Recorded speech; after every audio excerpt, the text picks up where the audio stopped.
Everybody keeps going on about the women's game has to, oh, they've got to do this like the men's. No, make it sustainable. You know, of course you want to win things, but at what cost?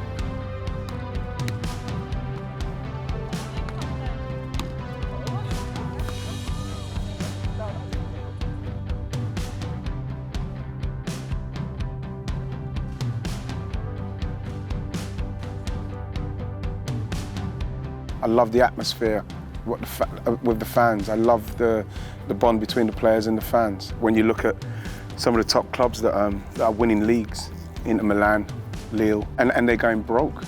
You know what I mean? They're running their businesses wrong. What the women's game has got an opportunity to do is learn from that.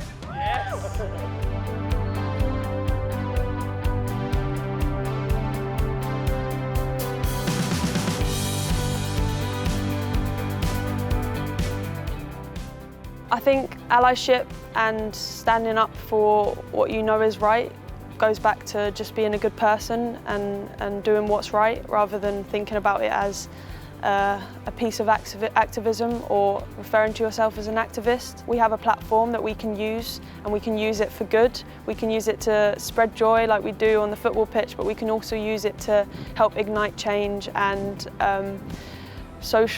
bring up social issues. It's a nice reception here, Bukayo Saka.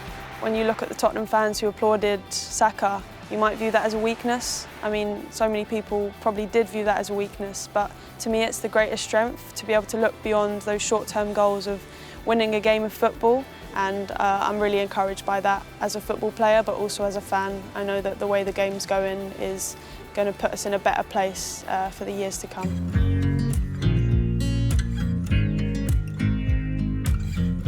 I haven't worked with any of the women pundits up to this point that has not been unbelievably prepared. To the point where you're thinking they're so prepared, it's because they know that the abuse and the vociferous nature in which it's going to come simply because they're ladies is going to be really intense. Working with Emma Hayes was, for me, it was a highlight in the Euros for me, simply because of her knowledge, what she knows. When she watches the game, I'm watching the game with her, she's telling me stuff that, you know what I mean, she's seen before I've seen it, simply because of her brain and the way her brain works, because she's a coach and she's an elite coach.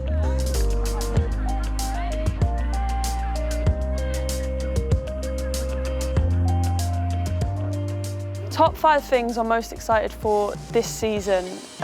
The first is definitely going to have to be how much momentum we're going to be able to create ready for the Euros.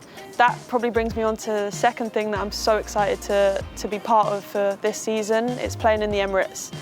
I'm an Arsenal fan. What better thing could I be doing than playing football, the sport I love, in the Emirates, the stadium of my home team. I'm excited for Nikita Paris to be joining Arsenal.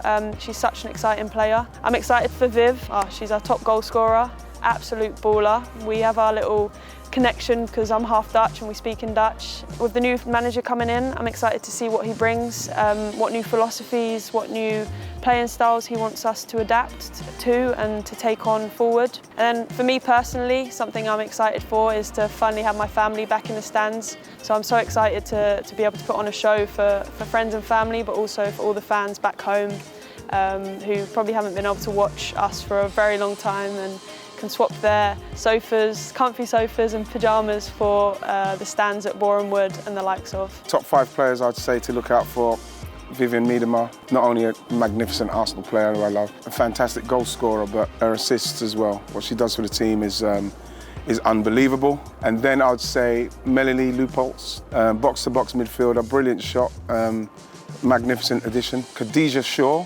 aka Bunny Shaw, signed from Bordeaux, 22 goals in 20 games for Bordeaux last season. Man City needed a goal scorer, and they've got a very, very prolific goal scorer. Ella Toone, Man United, 9 goals last season for me, player of the season for Man United. And I think she's going to probably break into the England squad this season. Nia Simon, Tottenham have just signed Nia Simon, and when you consider the 2 strikers at Tottenham scored 2 goals each last season, she's coming in as a striker. I believe that she's one to look out for. I'm very happy. Where's the wrap? Yeah.